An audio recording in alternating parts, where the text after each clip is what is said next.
San Juan capítulo 20, versículo 1. Y dice así la palabra del Señor.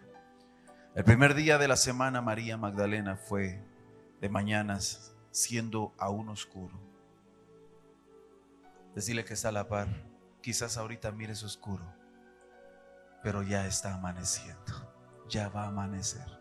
¿Sabe por qué le digo que le diga al que está a la par eso? Porque usted no sabe si en la vida de esa persona, por muy cerca que esté de ti, hay áreas oscuras que tú no sabes. Hay batallas personales que nadie conoce. A eso le llamo yo momentos oscuros. Oiga esto, siento que el Señor comienza a hablarnos esta mañana. Magdalena fue de mañana siendo aún oscuro, dice. Oiga esto. Al sepulcro y vio quitada la piedra del sepulcro. Yo quiero decirle dos cosas acá. Y me gusta mucho cómo el Señor nos habla a través de la palabra. Que el Señor te está diciendo hoy acá. Mira esto, repito esto. Siendo aún oscuro. Y luego dice que cuando se dio cuenta, la piedra del sepulcro había sido quitada. Yo quiero decirte que en tu momento más oscuro, la luz del Señor está comenzando, amadísimos, a manifestarse y a traer claridad a tu vida, a tu mente, a tus ideas, a tus pensamientos, a tu corazón.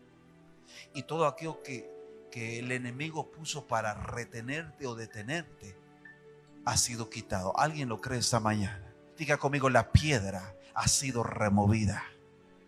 Porque si yo veo que la luz está entrando, es porque entonces la piedra ha sido removida. Porque donde estaba la piedra adentro había oscuridad y no dejaba entrar luz. Pero ahora que la piedra ha sido removida, la luz del Señor está comenzando a brillar sobre ti. Oiga esto, tome esta palabra. No sé por qué lo estoy diciendo, pero más de alguien el Señor está hablando. Entonces corrió y fue a Simón Pedro y al otro discípulo, aquel al que amaba a Jesús, y les dijo: se han llevado del sepulcro al Señor y no sabemos dónde le han puesto. Y salieron Pedro y el otro discípulo y fueron al sepulcro. Corrían los dos juntos, pero el otro discípulo corrió más aprisa que Pedro y llegó primero al sepulcro. Me llama mucho la atención estos versículos porque quiero hacer un poco más de énfasis en que al que Jesús amaba más era Juan el amado. Por eso le llamaban Juan el amado, el que siempre estaba en el pecho. Y dése cuenta la diferencia de la velocidad de la aceleración, gracias Alan, de la velocidad de Pedro, de la reacción, y la velocidad de Pedro, a diferencia de la reacción y velocidad de Juan. No estoy diciendo que Pedro amase menos al Señor que Juan, pero esto es indiscutible, de que cuando hay alguien que realmente ama al Señor por encima de cualquier cosa, y cuando han visto que murió en la cruz, que lo sepultaron, amados, que lo enterraron, le pusieron una piedra, de pronto algo comienza a palpitar en el corazón de Juan el amado, y los dos reciben la noticia, pero uno, su reacción fue más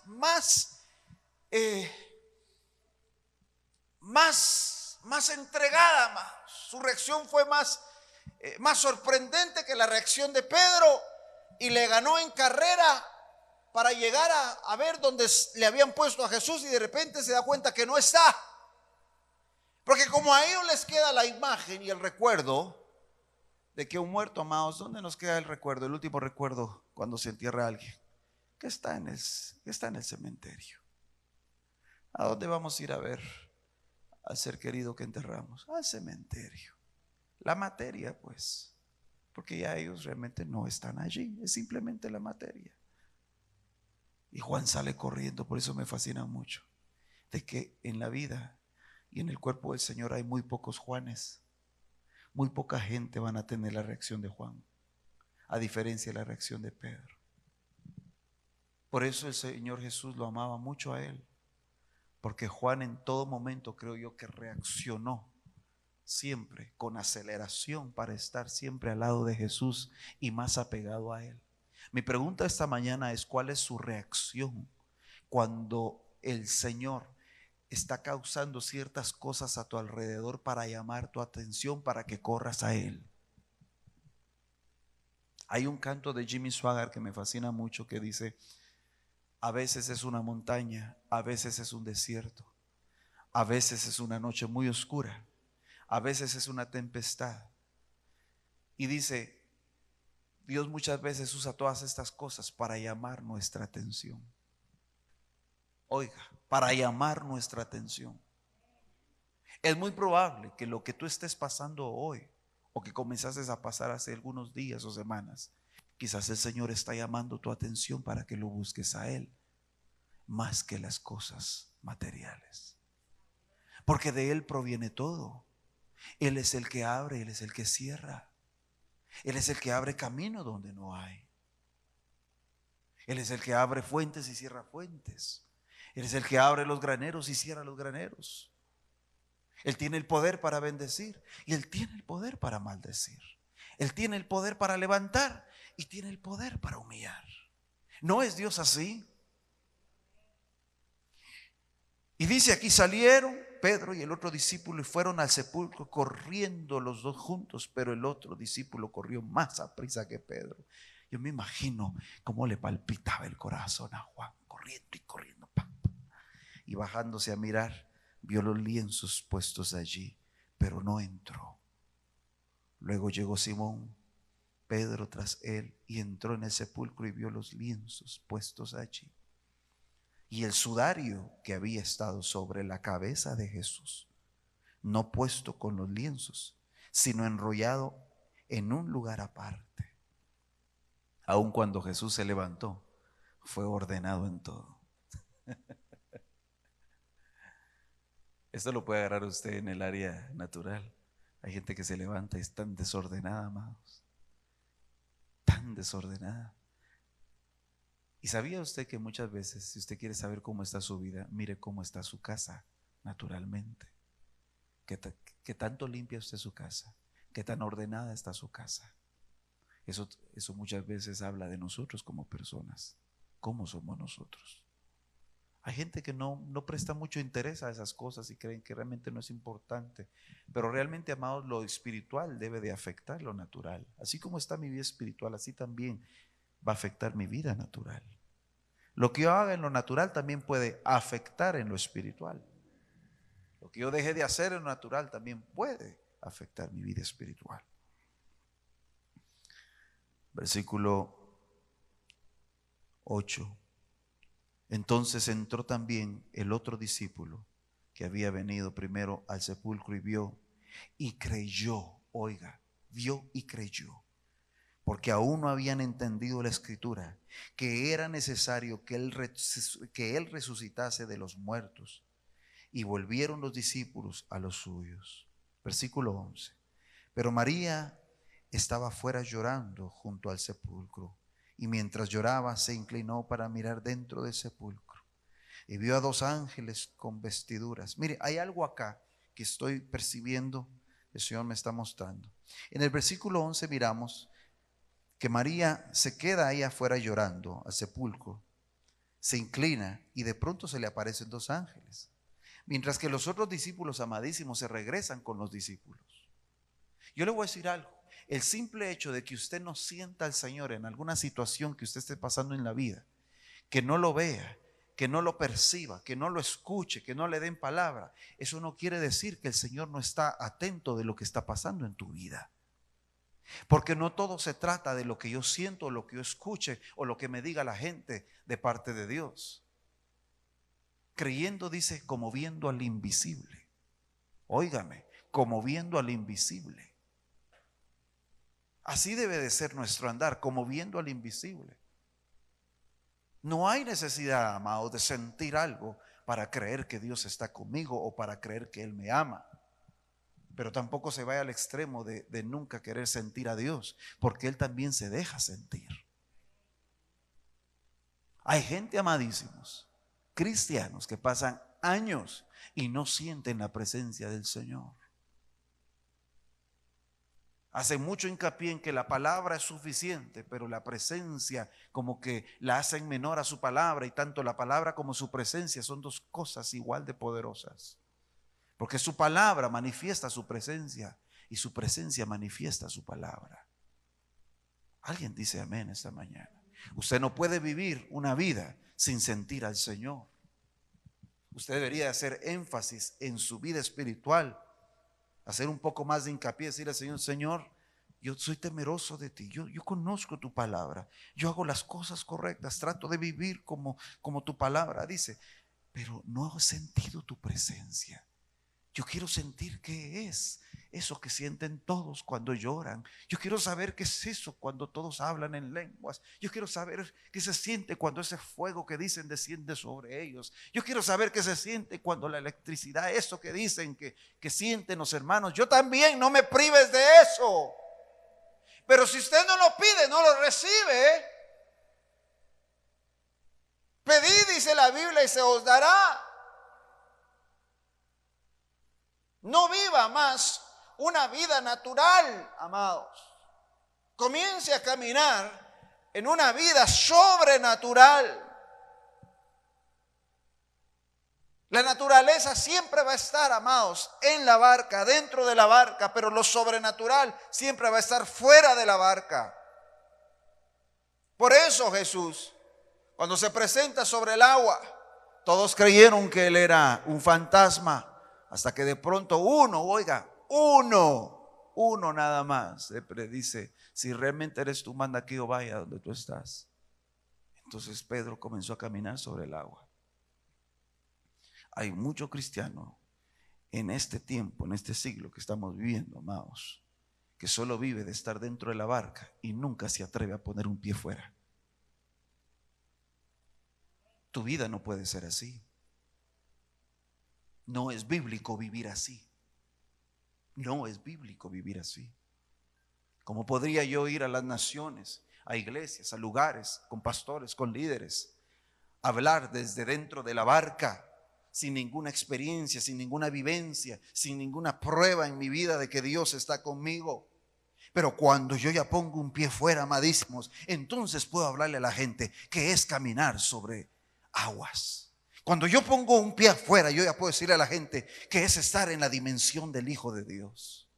Pero mientras tú estés adentro con tus temores y tus paradigmas y tus cuestionamientos, porque todo lo examinas, siempre vas a tocar madera, nunca vas a tocar agua.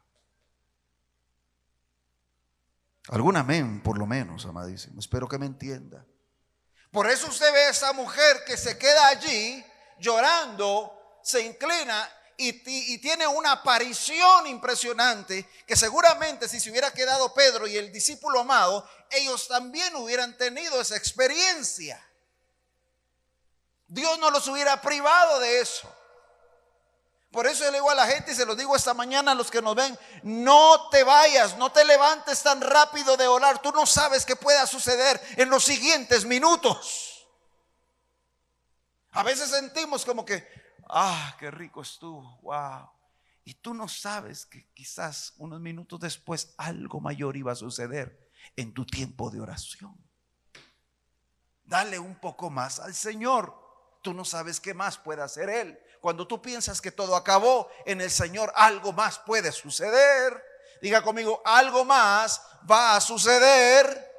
Dígalo en voz alta: algo más va a suceder. Pero quédate ahí. El problema es que la gente, cuando ya no ve a Dios o no lo percibe en medio de la tormenta, en medio de la oscuridad, porque ellos ven: ya no está ahí. Ahí está el sudario doblado, ahí están los lienzos tirados, la piedra está removida. Alguien tuvo que haberse llevado al maestro. La gente deja de orar cuando deja de sentir a Dios. La gente deja de buscarlo cuando deja de escucharlo. Yo no me muevo, amados. Yo no me muevo solo cuando Él me habla. Yo me muevo aún cuando no escucho su voz. Yo no solamente me muevo cuando lo siento, yo me muevo aún no sintiéndolo. Porque a eso se le llama una vida de fe. No es por vista, sino es que es por fe. Tú te mueves en fe. Yo ya no estoy esperando confirmaciones para ver si hago o no hago algo. Yo sé que lo tengo que hacer porque tengo la convicción dentro de mi corazón y mi espíritu de que hay cosas que yo debo de hacerles, que ya hace el tiempo del Señor, y en el momento que yo doy un paso, el Señor también lo da conmigo. Pero hay gente tan miedosa que no se atreve a dar pasos. Salen huyendo, corriendo, a dar la noticia de que Jesús no está allí, mientras que esta mujer se queda ahí llorando, tirada al suelo y teniendo, amados, un éxtasis, una aparición angelical. ¿Cuántas experiencias hemos perdido en el Señor por darle tan poco en oración? ¿Usted cree que con 5 minutos es suficiente estar de rodillas? ¿Usted cree que con 15 minutos es suficiente estar de rodillas? ¿Qué clase de Dios tiene usted entonces? ¿Qué clase de Señor tienes tú entonces? Hello, que con 3 minutos, si ni siquiera tenemos, hermanos, ni siquiera tomamos la decisión de tirarnos al suelo en la noche, sino que lo hacemos tan cómodamente en la cama, nos acostamos ahí de lado. Señor, gracias por este día que me diste, tú sabes, ¿Qué es eso? ¿Qué es eso? Esos son limosnas que nos cuesta rodearnos, que nos cuesta apartar una media hora, amadísimos, antes de acostarnos. Hello. Repito, ¿qué te cuesta? Por eso es que el Señor no ha manifestado su brazo de poder a tu vida, porque le ofreces muy poco. No solamente se trata del estándar de vida que llevas de acuerdo a la palabra, que está muy bien. Se trata de tu cercanía espiritual con Dios. Nos dice la Biblia que el que le busca crea que le encontrará. Pero la gente que se rinde muy rápido jamás lo encuentra, jamás lo percibe, jamás lo siente, jamás llora, jamás siente nada. Eso es preocupante. Porque yo estoy seguro que todos los discípulos sintieron la presencia de Jesús. La presencia natural y la sobrenatural. Aleluya. Qué horrible es, amados, que el Señor tenga que tomarse solo a 3 personas, mira Michael, solo a 3 personas para llevárselos a un momento más íntimo que Él no quiso llevar a los demás. El monte de la transfiguración. Les voy a mostrar a ellos quién realmente soy yo. Qué privilegio, ¿verdad? No se los lleva a todos. Él solo se lleva a gente íntima, a gente que va a creer, a gente que no va a cuestionar lo que va a suceder, a gente que no se va a poner a examinar lo que comenzó a ver. Él quiere gente, amadísimas, amadísimos, que al ver las cosas diga gloria a Dios, gloria a Dios, gloria a Dios. Aleluya. Y vio a 2 ángeles con vestiduras blancas que estaban sentados, el uno a la cabeza y el otro a los pies. Oiga eso, donde el cuerpo de Jesús había sido puesto. Aquí tiene que haber una revelación ahorita. Yo estoy viendo algo. Y vio a 2 ángeles, oiga, con vestiduras blancas que estaban sentados, el uno a la cabeza. Oiga, ¿por qué a la cabeza? Y el otro dice a los pies. ¿Por qué ese orden? Ahorita me estoy preguntando, ¿por qué ese orden? Porque Jesús, como cabeza del cielo y como cabeza de la tierra y como cabeza de toda la humanidad, amadísimos, esa cabeza no podía morir jamás.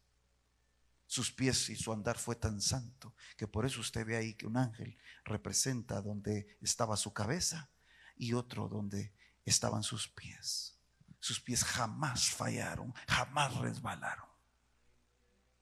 Santidad en todo momento hasta la cruz. Ellos dan testimonio de que Jesús, como cabeza, se mantuvo siempre en el Padre y sus pies siempre con rectitud. Los ángeles dando testimonio de la vida de Jesús, su cabeza y los pies. Miren qué maravilloso esto. Y le dijeron: mujer, ¿por qué lloras? Les dijo: porque se han llevado a mi Señor y no sé dónde le han puesto. Ojo, parece ser que ella como que no reaccionó ante la aparición de ellos. Otro hubiera sido, dice: santo Dios, ¿y estos tipos quiénes son? Como otros que se inclinaron ante apariciones de ángeles y le decían: no lo hagas porque somos consiervos.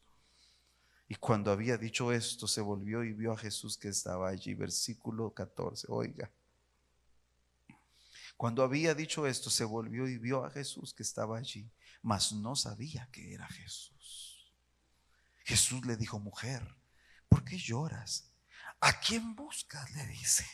Ella, pensando que era el hortelano, le dijo: Señor, si tú lo has llevado, dime dónde lo has puesto y yo lo llevaré. Es increíble que cuando tú estás en medio de tu humillación, de tu entrega al Señor, de pronto se te aparece Él en otra faceta y no lo reconoces y no lo percibes y no sientes que sea Él.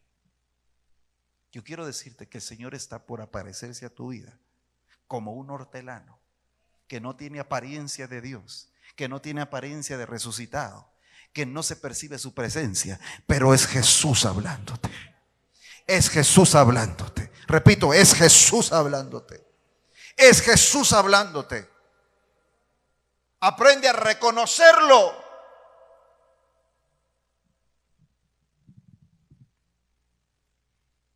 Oiga esto.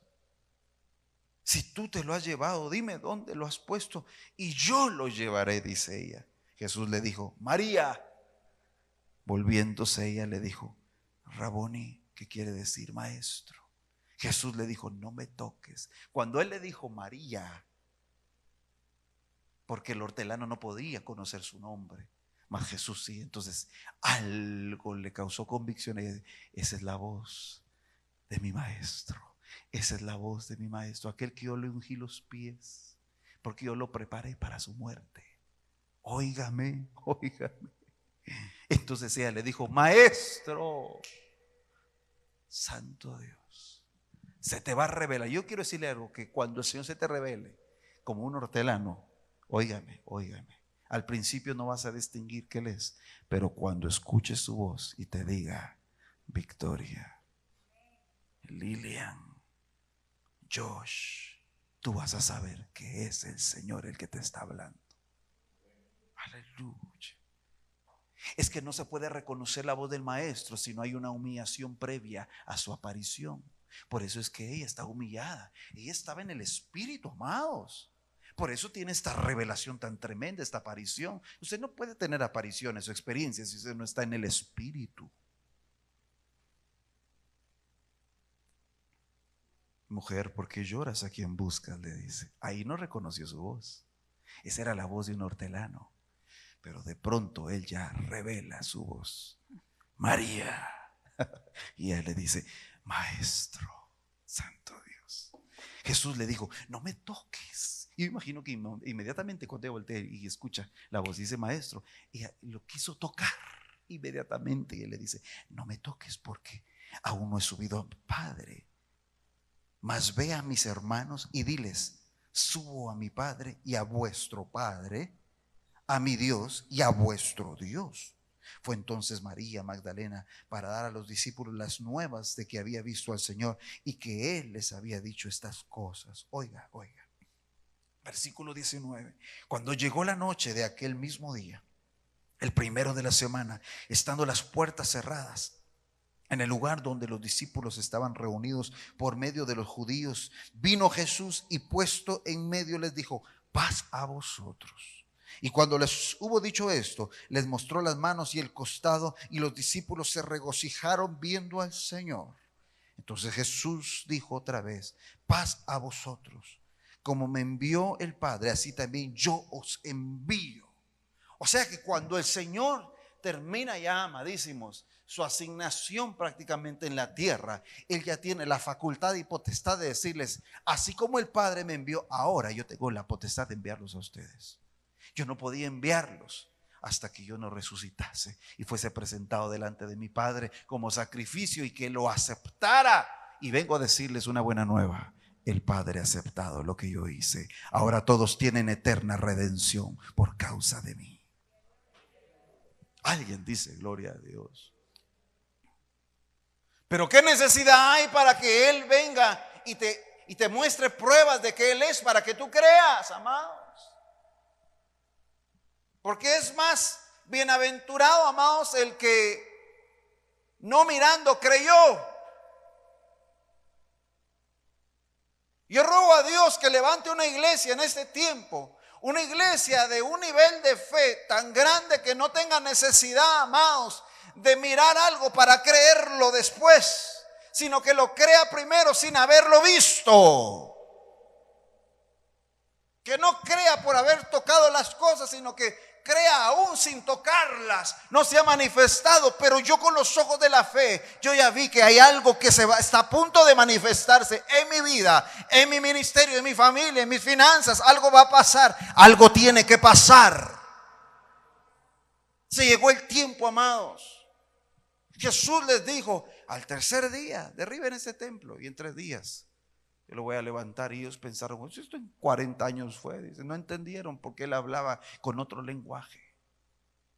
Hay gente que hoy en día que todavía no entiende la palabra porque el Señor habla en otro lenguaje. Ese lenguaje es de los hijos nada más. Decirle que está a la par: ¿qué lenguaje escuchas? ¿Qué lenguaje hablas? Porque si tu lenguaje no es el lenguaje de Jesús, no entenderás jamás el lenguaje del reino. Cuando en su boca hay otra clase de lenguaje, usted no entiende el lenguaje de Dios. Sea aquí, sea fuera de su trabajo, sea donde sea, que el lenguaje no cambie. Que el lenguaje no cambie. Que el lenguaje no cambie. Alguien dice: gloria al Señor. Yo vengo a decirles esta mañana a los que están acá y los que nos están viendo, que el Señor, cuando Él dice algo, Él lo cumple. Si realmente lo dijo, Él lo cumple. Él no es hombre para que mienta, ni hijo de hombre para que se arrepienta. Cuando Él dice algo que salió en verdad de su boca, se cumplen las cosas. Si usted tiene una promesa que usted sabe sí o sí que es de Dios, yo le pido que levante la mano ahí donde está y le diga: Señor, yo sé que tú vas a cumplir lo que me dijiste. Porque si ya vi que cumpliste cosas en el pasado, ¿por qué no voy a creer que en mi presente y en mi futuro cumplirás lo que aún no se ha cumplido? Se cumplirá conmigo, se cumplirá, se cumplirá. Los discípulos, al ver a Jesús ahí en la cruz, muchos lo dejaron solos. Murió nuestro maestro. No creo que vaya a resucitar mi maestro. Y de pronto ven la piedra removida. Y qué gran guacalada de agua fría les cae en la cara a ellos por no haber creído en lo que él había dicho del templo, que él en 3 días lo iba a levantar. Hablando de él. Oiga, hablando de él. Y de pronto resucita y se aparece. Yo quiero decirte que cuando comenzamos a leer capítulo 20 de Juan, que hablaba de la mañana oscura todavía, que hablaba, amados, de que ya estaba amaneciendo, de que la piedra se removió, hablaba de la cabeza, que es autoridad, y de los pies, amados, que es fidelidad. Hablamos de la aparición, de la humillación. Oiga esto. Hablamos, amados, de que no hay que levantarnos tan rápido cuando estamos orando. Tú no sabes qué pueda pasar los siguientes minutos. Hay que darle un poco más al Señor de lo que nosotros ya nos acostumbramos a darle y creemos que es algo mejor para Él. Hay gente que sale a dar y dice: pero qué fortalecido me siento. Dice: 1 hora, dice. Bueno, al menos 1 hora es el mínimo que el Señor pide a cada cristiano. No habéis podido velar conmigo tan siquiera 1 hora. Ese es el estándar, el mínimo de cada creyente. Pero nosotros como ministros no podemos pasar 1 hora. Vergüenza sería para mí decir 1 hora estuve en la presencia y ay, qué refrescante. No, amados, tengo que darle más. Él demanda más. Él demanda más. A mayor gloria, mayor entrega. A mayor gloria, a mayores promesas, a mayores bendiciones, mayor debe de ser tu entrega. Yo quiero pedirte esta mañana que cambies tu tiempo y le agregues más al Señor. Quizás por eso el Señor aún no te ha hablado. ¿Sabe usted qué difícil es llegar a Dios? ¿Sabe usted que no es fácil que Él conteste? No es fácil. Hay ocasiones donde me ha tocado ayunar porque Él me dijo para sanarme de alguna situación en mi cuerpo. Hay cosas donde Él demanda sacrificio para podernos dar algo. Imagínense 15 minutos, 20 minutos. ¿Cómo vamos a encontrar al Señor con un tiempo tan pequeño? Imagínense, lo digo para la gloria del Señor. En el día 37 ser llevado al cielo, amados. ¿Cuántos días para tener una experiencia? ¿Cuántos días de ayuno para tener una experiencia así? 37 días. No es fácil llegar a Dios. No es fácil que usted piense de que porque ore por usted el ungido, wow, siento la presencia del Señor, que porque ore por usted el ungido, los cielos se van a abrir. Sí puede pasar, pero va a llegar una parte, amadísimo, donde no siempre un profeta te va a abrir los caminos. Hay caminos que tú vas a tener que abrir en oración. Hay peleas donde tú vas a tener que pelearlas y obtener tu victoria en oración y en ayuno, tú solita, tú solo. Es como anoche, de pronto me costaba dormir y qué rollo y qué pasa. De pronto un demonio llega ahí, amados, espantoso a fastidiarme, y como que estaba fuerte, y yo, hasta que reaccioné y me senté en la cama y le dije: te largas de aquí en el nombre de Jesús. Así es nuestras luchas. Es tiempo de meternos en Dios, porque quiero decirle que no solamente va a tener apariciones celestiales, sino que también va a tener apariciones del infierno. Créalo, que el que se mete con Dios también va a tener oposición. Si usted quiere andar así tranquilo, como que nada pasa, bueno, esa es su decisión. Si usted quiere ser alguien que marque la diferencia, un verdadero soldado del Señor, métase en el Señor. Agarremos el ejemplo, y con eso termino, de María. Se quedó ahí mientras que los otros dos se fueron de ahí. Me extraña que Juan el Amado se haya ido de ahí, fíjate. Le ganó la carrera a Pedro, y al no verlo, yo creo que sus emociones lo traicionaron. Sí.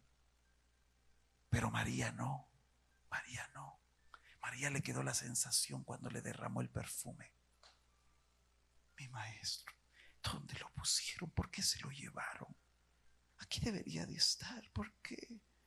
Y de pronto, como un hortelano, la voz del Señor, como Samuel cuando escuchó la voz de Elí, pero realmente era la voz de Dios, y le dice a Elí: ¿me llamaste? No, yo no te he llamado, ve a acostarte. Y ahí otra vez el Señor usa la voz de Elí: ¿me llamaste? No, yo no te he llamado. Entonces Elí entendió: ya sé quién está hablando. Cuando vuelvas a escucharlo, dile: Señor, heme aquí que tu siervo escucha. ¡Pam! Era el Señor. Ahora ya no usó la voz de Elí, ahora usó la voz, su voz poderosa, la voz de Dios. Viene algo grande para tu vida, ¿alguien lo cree? Viene algo grande para ustedes que están viendo en las redes. Hay algo poderoso que está por manifestarte, así que no te levantes tan rápido donde estés ahí. El Señor te va a dar una sorpresa muy pronto. Y el pueblo del Señor dice: amén. Démosle una ofrenda de palmas al Señor. Aleluya.